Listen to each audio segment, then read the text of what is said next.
Welcome guys, and in this video I'm going to show you how you can make your account public on Duolingo. So basically what you'll need to do is go and click on the three dots right here and click on profile.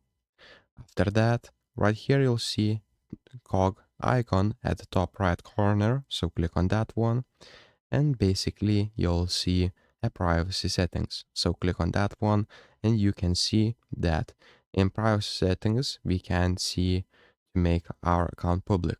So actually Duolingo changed this option. Basically what you'll need to do is open your Google or Safari. It doesn't even matter. Go to the duolingo.com, make sure this official website, and then after that you'll need to log in to your duolingo.com on the browser, and right here go to the settings again and click on privacy settings, and right here you'll find that you can make your profile public or turn it off. So just as you can see like this, and you can save changes, and that's how you basically make your account public on Duolingo. So if this video was helpful, please make sure to subscribe to Guide to Everything, comment down below for the algorithm, and see you in the next one. Peace.